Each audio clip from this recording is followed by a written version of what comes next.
one of the greatest proofs of the Prophet ﷺ's prophethood is his character. It's his akhlaq. I mean, you saw him sallallahu alaihi wasallam. You are witnessing the sincerity of the Prophet ﷺ to Allah and to the creation. And you can't help but walk away from a certainty that he is the Prophet of God. And if you think back to Mecca, in Mecca, they were trying to compromise with the Prophet ﷺ. They were sort of feeling him out, testing him out. You know, is it that you're doing this because you want some money? Is it because you want this? Is it because you want that? وَدُّوا لَوْ تُدْهِنُوا فَيُدْهِنُونَ. Allah says, they wish you would compromise and they would happily compromise. And the Prophet ﷺ continues to endure persecution and not take up that offer. And it shocked them because these were a morally bankrupt people. But now you're in Medina. And no one would bat an eyelid if the Prophet ﷺ lived a decent life. But here you have the Prophet ﷺ living in absolute poverty, and you are witnessing it in front of your eyes. And it's even worse than what meets the eye.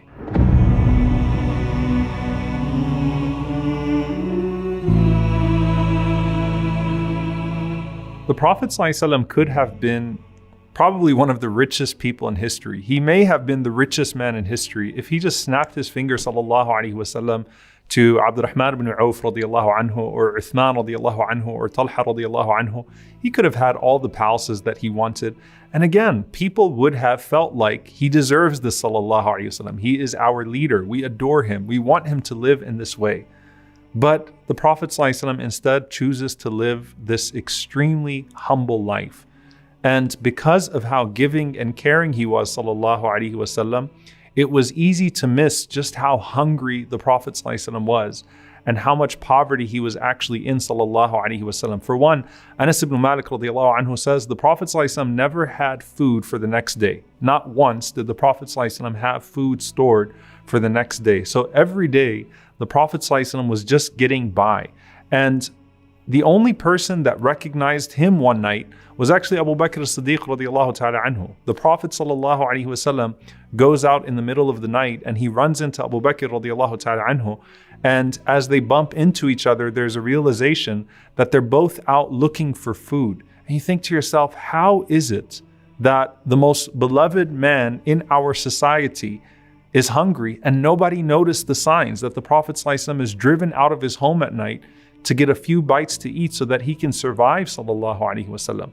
But you go on and you see that as time goes on, and especially when things are very difficult, it's very obvious that the Prophet ﷺ is suffering more than everyone else. We talked about the Khandaq and the trench, and Jabir radiallahu ta'ala anhu seeing the Prophet ﷺ's stomach bloated, alayhi salatu wasalam, out of hunger in those days, and recognizing that the Prophet ﷺ had not had anything to eat for days. Abu Talha radiallahu ta'ala anhu saying to Suleiman radiallahu anha, I heard the voice of Allah's Messenger sallallahu alaihi wasallam, and you could hear the hunger in his voice. Can you imagine that? When someone is so hungry that you could actually hear the hunger in his voice, sallallahu alaihi wasallam. And he asks Sulaym radiallahu anha if she has anything to serve, and she says, of course, for the Messenger of Allah, sallallahu alaihi wasallam.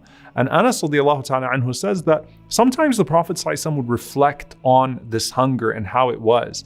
And when you saw him on what you thought was his worst day, the Prophet ﷺ would actually tell you that there were days that were far worse than this.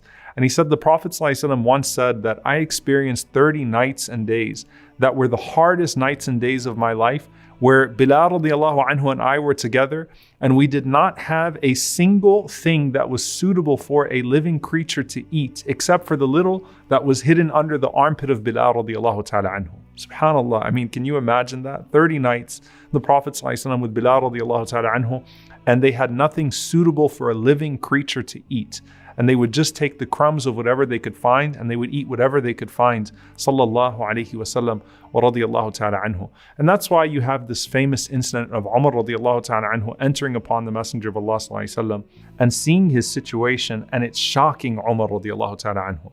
Now, the most detailed narration is the one where Omar radiallahu anhu actually describes the house of the Prophet sallallahu alaihi wasallam. He said, I entered into the house of the Messenger sallallahu alaihi wasallam, and he was sitting on his hasir. He had this mat. And by the way, the Prophet sallallahu alaihi wasallam's bed was his couch. Okay, so what he would sleep on sallallahu alaihi wasallam at night, he would fold it up and he would sit on during the day.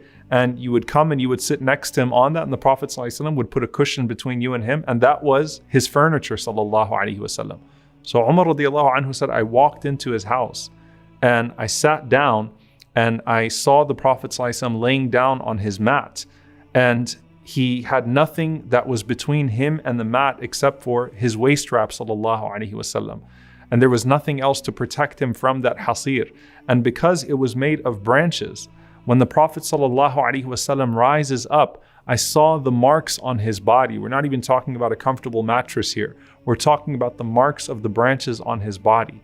And I looked around his house, and all I saw in his room ﷺ was a handful of barley and a few leaves in the corner. And then he had this water skin that was hanging up in his room, and it barely had enough water in it.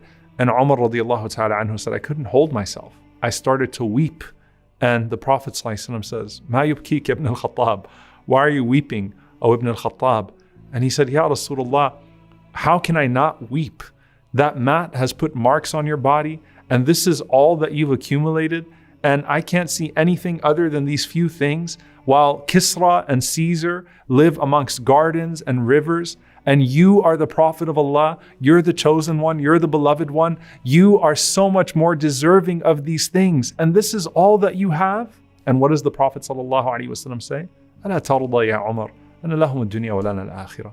Aren't you pleased, O Umar, that for them is the dunya and for us is the hereafter? You see, the Prophet ﷺ did not want Umar radiallahu ta'ala anhu to just walk out of that room and come away with, well, the Prophet ﷺ lives in poverty. He wanted to impart a concept upon Umar radiallahu ta'ala anhu that is binding upon the ummah, binding upon the nation of Muhammad sallallahu alaihi wasallam, that for us is the hereafter. We are a people of the hereafter. We are a people that strive for the riches and the wealth of the hereafter. We don't bother ourselves with the wealth of this dunya in a way that would distract us and preoccupy us. So aren't you pleased, O Umar, that we have the akhirah and they have the dunya? Let them take the dunya. We have the akhirah, we have the hereafter. And the next time you're feeling entitled and you're feeling like, why don't I have more? And why isn't Allah giving me this? And why isn't Allah giving me that? And you're feeling a sense of sadness and maybe even that you're being deprived. I want you to remember this narration from Aisha radiallahu anha. Aisha radiallahu anha would never eat a full meal after the death of the Prophet ﷺ except that she would start to cry. And they would say, why are you crying, ya al-Mu'mineen? Why are you crying, O mother of the believers?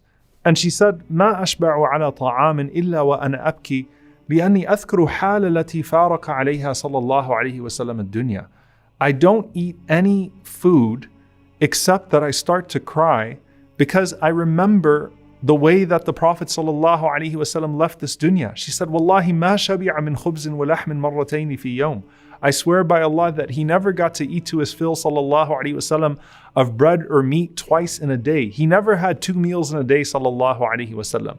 So Aisha radiallahu ta'ala anha was remembering the difficulty that the Prophet ﷺ lived with. So whether you lived in his society or you live now, and you start to think about the entitlement to this world, remember that the most beloved person to Allah subhanahu wa ta'ala experienced the most difficult poverty, and that was only the beginning of his pain, sallallahu alayhi wa sallam.